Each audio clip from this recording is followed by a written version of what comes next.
DogWorks Radio is sponsored by Alaska Dog Works. Check out their website at alaskadogworks.com. You can support this podcast on patreon.com/firstpawmedia. This episode of the podcast is brought to you by First Paw Coffee Company, specializing in private label premium blend coffee. If you're serious about coffee, you should check it out. First Paw Coffee's passion is high-quality, small-batch roasted coffee. They take the extra time to taste and get everything perfect before they release new blends. They aim to bring you a cup of happiness each time you pour yourself some coffee. Find out more at ak.dog/free and enter for a chance to win some First Paw Coffee prizes, a book from our collection, and tote bag. One winner will be selected at random each month. That's ak.dog/free. Ever wonder why dogs are so important in our lives?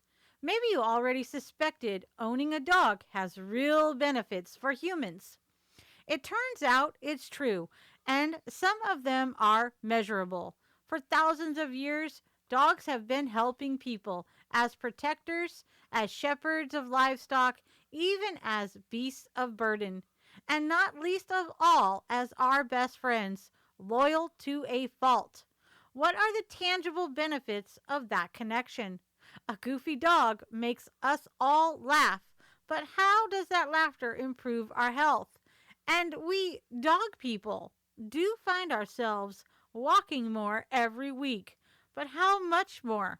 Let's look at some of the advantages of having a dog by the numbers on today's episode.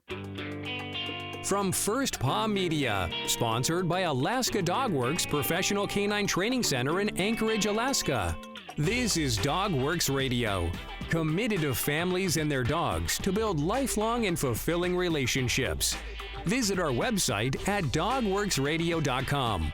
Now here are your hosts, Robert and Michele Forto. Hello and welcome to DogWorks Radio. This is Michele Forto, and I'm the lead trainer of Alaska Dog Works, where we help people and their dogs have better relationships. So, I have a question for you.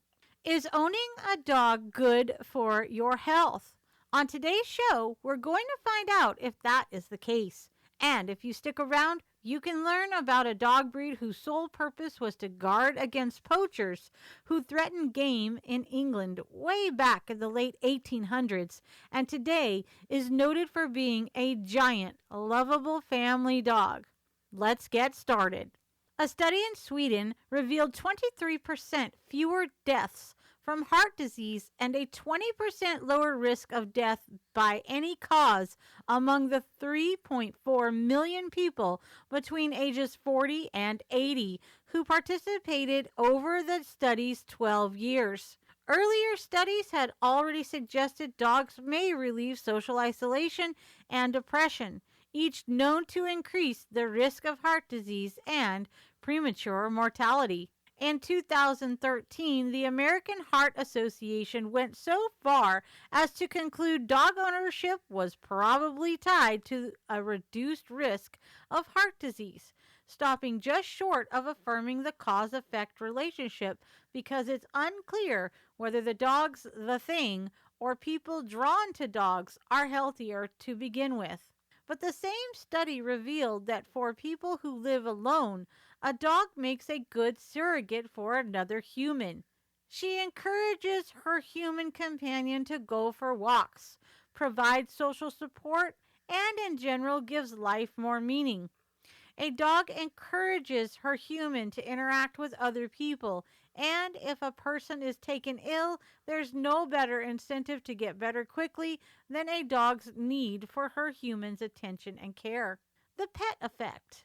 Despite the lack of an established cause-effect relationship between owning a dog and a reduced risk of heart disease, the fact remains that dog owners have a lower blood pressure than non-dog owners. Researchers believe the explanation is that dogs have a calming effect on their people, and also because these same people get more exercise, if for no other reason than they must, thanks in no small part to the tail-wagging canine standing by the back door with the leash in her mouth. And while the jury's still out, There's even more evidence suggesting a connection between owning a dog and having lower cholesterol and triglyceride levels, unexplained by diet, smoking, or that elusive BMI. As you might guess, because dogs help calm humans, this effect in turn appears to help humans handle stress in general. In other words, in a stressful situation, dog owners have demonstrated less cardiovascular reactivity than people without dogs. So, the heart rate and blood pressure in a dog owner escalate less and return to normal more quickly, easing the overall physical effects of stress. Here's a fun factoid. The Swedish study showed retrievers and pointers had the most significant health benefits for humans. What are the benefits of dogs for kids? Here are 7 ways science suggests having a dog is suitable for a child. 1. Dogs build self-esteem in kids. The responsibility of caring for a dog makes a kid feel important. 2. Kids learn empathy from dogs. Animal stewardship develops compassion that a child soon learns to transfer to people. 3. Dogs don't judge, and that feels reassuring to a child with a problem who may be willing to talk it out with the dog. 4. Kids with dogs have better cognitive skills. This phenomenon is probably connected with simply speaking to a dog, and who doesn't want to help their child's cognition. Number 5. They're less stressed out. And why shouldn't this be the case if the same holds for grown-ups? Number 6. Dog kids are happier kids. They have higher levels of mood-boosting serotonin and dopamine. Number 7. Kids with dogs are healthier. This one's simple. They're more active and spend more time outdoors, thanks to the family dog. And some studies suggest children who are raised with dogs have a reduced chance of developing allergies. What are the benefits of dogs in the workplace? More companies are embracing a dogs in the workplace paradigm, and for several good reasons. Office dogs reduce workplace stress in general, provide social support for employees, and encourage trustworthiness and positive interactions between coworkers, which sometimes result in professional collaborations that help a company's bottom line. On a practical note, workers who bring their dogs to the office spend less time away from work dealing with their dogs.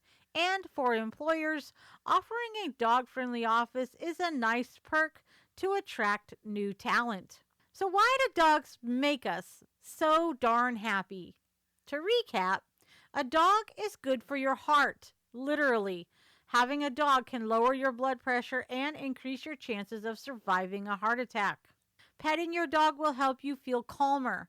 And the serotonin and dopamine levels dogs seem to amplify in humans helps us fight depression.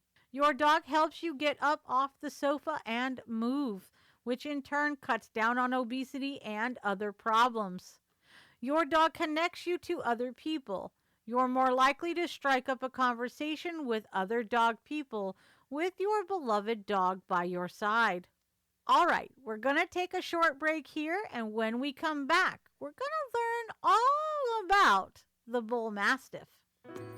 So earlier, you learned about First Paw Coffee Company. Now I'm going to tell you about its Trailbreaker Blend. First Paw Coffee Company's Trailbreaker Blend is inspired by our love of the Northern Lights, frosty paws, and sled dog trails. How cool is that? The Trailbreaker Blend is a private label premium blend that was developed just for them. It's a medium dark roast from Central and South America, highlighting flavors of brown sugar, hazelnut, and plum. Be sure to go to ak.dog/free and enter to win a bunch of cool prizes. That's ak.dog/free. The bull mastiff isn't quite as large as his close cousin, the mastiff, standing as high as 27 inches at the shoulder and weighing between 100 and 130 pounds. This is still a whole lot of dog. After the first impression made by the bull mastiff's size, it is the large, broad head that conveys the breed's essence. The dark eyes, high-set, V-shaped ears, and broad, deep muzzle all combine to present the intelligence, alertness, and confidence that make the Bull Mastiff a world-class protector and family companion. Coats come in fawn, red, or brindle. These are biddable and reliable creatures, but as with any large guarding dog, owners must begin training and socialization early while the puppy is still small enough to control. The Bull Mastiff's nickname is the Gamekeeper's Night Dog, which sums up the breed's early history. During the mid to late 19th century, the vast country estates and game preserves of the English aristocracy were the irresistible targets of poachers. Penalties were severe, wrote a breed historian, yet poaching seemed impossible to eradicate by mere laws. Because a poacher might face the death penalty if captured, they had nothing to lose when encountering an estate's gamekeeper. They might choose to shoot it out with the gamekeeper when cornered rather than face the gallows. Gamekeepers responded by breeding dogs big, swift, and brave enough to pursue and pin a man prowling the grounds in the dead of night. Eventually, they hit upon just the right combination of breeding stock by crossing Mastiffs to Bulldogs at a ratio of 60% Mastiff and 40% Bulldog. The new breed was smart enough to work on command, tractable enough to hold but not maul a poacher, and big enough to scare the bejesus out of any intruder. Inevitably, rivalries developed among Britain's gamekeepers over who had the best quality mastiffs. Competitions and exhibitions of the best specimens were staged, and from there it was but a short leap for the Bull Mastiff into the show ring. Dog shows in England were gaining in popularity just as Bull Mastiff fanciers were standardizing their breed. By 1924, the Bull Mastiff as we know it was ready to join the ranks of the Kennel Club. The AKC granted the breed full recognition in 1933. Here are some quick facts. The temperament of a Bull Mastiff is affectionate, loyal, and brave. They are ranked 51 out of 197 in the AKC breed popularity. Males are 25 to 27 inches tall, while females are 24 to 26 inches tall. Males weigh in around 110 to 130 pounds, while females are slightly smaller, weighing in at 100 to 120 pounds. They have a life expectancy of 7 to 9 years, and they are part of the working group. The general appearance of a Bull Mastiff is that of a symmetrical animal, showing great strength, endurance, and alertness, powerfully built but active.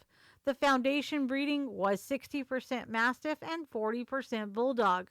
The breed was developed in England by gamekeepers for protection against poachers. Fearless at work, docile at home, the Bull Mastiff is a large, muscular garter who pursued and held poachers in merry old England. Merry, we suppose, for everyone but poachers. Bull Mastiffs are the result of Bulldog and Mastiff crosses. Nutrition for a Bull Mastiff. Most Bull Mastiff breeders advise feeding adult dog food on large breed puppy food for puppies to ensure slow and steady growth. Several small meals are best for puppies, and 2 meals daily is a good routine for adults, so dogs don't have to digest too much food at each meal. Because of the risk of bloat, exercise is discouraged immediately before and after eating. Bull Mastiffs should be kept lean, especially as puppies, as they grow very rapidly, which can tax their systems. Grooming. Seasonal shedding is to be expected, though unusual hair loss should be noted as a possible problem. A balanced diet and a healthy environment are most important for coat health. Frequent grooming ensures that shedding can be managed, and dogs should be bathed as needed. The skin and coat should be monitored to ensure that dryness or oiliness are not issues. These can be related to diet and sometimes to allergies. Bull Mastiffs enjoy daily exercise. Some are more sedentary, while others are very active by nature. But moderate exercise should be encouraged. Brisk walks and outdoor play favor the breed, although securing fencing is a must for outdoor areas. Fencing is critical to ensure that the dog is safely contained and so strangers and unfamiliar animals do not intrude on the Bull Mastiff's territory. Puppies should not be overexercised, especially during periods of rapid growth. Bull Mastiffs are not the ideal breed for people who want a canine running partner, but they are great walking companions. Early training and socialization are critical for Bull Mastiff puppies. The breed can be quite strong-willed, and dogs and owners will benefit from training regimens instilled in puppyhood. Rules and routines should be put in place early and adhered to as dogs grow up. Many breeders will encourage new owners to enroll in local puppy classes to ensure that puppies are exposed to other dogs and that owners can access training, assistance, and information. Bull Mastiffs can excel in agility, obedience, rally, even scent work, and tracking, so training should begin immediately and be part of the lifelong bond between dog and owner. Bull Mastiffs are a large breed with heavy bone. Breeders strive to adhere to the standard and to avoid overdone animals. In order to do the job of a guard dog, this working breed must be mentally and physically sound. Responsible Bull Mastiff breeders support the American Bull Mastiff Association, Health and Research Committee, and screen their breeding stock for cardiac issues, hip and elbow dysplasia, hypothyroidism, and eye problems. Like many dogs, both purebred and not Bull Mastiffs can develop cancer as well as bloat, sudden and life-threatening swelling of the abdomen. Owners should educate themselves about symptoms and what to do should bloat occur. Heredity and environment play roles in the breed's health, so breeders and owners must work together to breed and raise healthy dogs. Recommended health tests from the National Breed Club are hip evaluation, elbow evaluation, ophthalmologist evaluation, and a cardiac exam, along with a thyroid evaluation. Did you know? The known history of the Bull Mastiff begins about 1860 in England. The Bull Mastiff was known for some time as the gamekeeper's night dog because of his helpful purpose. A mature Bull Mastiff will average 26 inches and weigh 120 pounds. Bred to guard against poachers who threaten game in England, the Bull Mastiff has been with the AKC since 1933. The primary use of the Bull Mastiff is now as a firm, dependable, and warm family dog. We're living in uncertain times. If there is one thing we can be thankful for, that is the recent pet adoption boom. Shelters are being cleared out, and that means you may not know much about your new best friend. Alaska Dogworks virtual and on-site classes are the best way for you to build a lasting bond and learn about your pup, new or old. From setting up a proper routine to learning the commands and much more, Alaska Dogworks provides you with the resources to develop your dog into one of the best. Right now, Alaska Dogworks has an exclusive offer just for our listeners. Go to alaskadogworks.com now and use promo code DOGWORKS and save 20% off your training program at the time of your booking. Visit alaskadogworks.com and use promo code DOGWORKS to save 20% today. That's alaskadogworks.com and use promo code DOGWORKS at the time of booking. All right, you guys, it's time for our local calendar of events. If you're looking for the most in-depth resources to take your training to the next level, be sure to check out Alaska Dogworks. And boy, oh boy, there's a lot going on in May.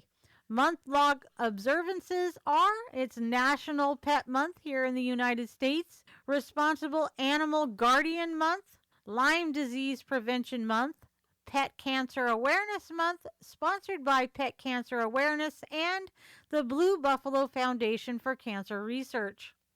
National Service Animal Eye Exam.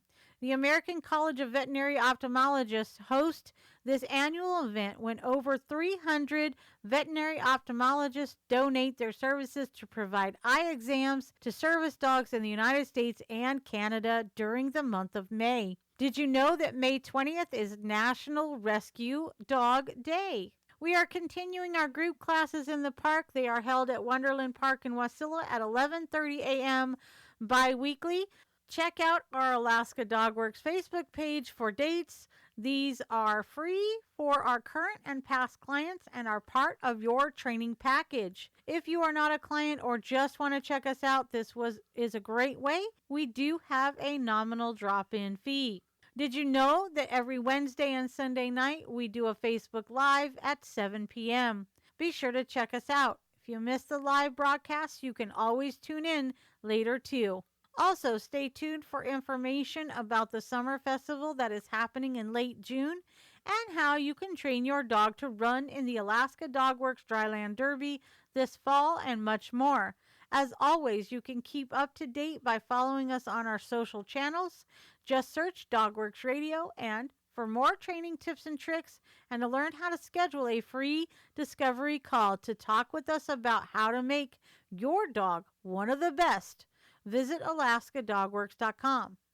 Did you know that the single best thing you can do to help our show out is to tell your friends about it and ask them to check it out too? Please do that for me, okay? I'm Michele Forto, and this has been DogWorks Radio. See you next time.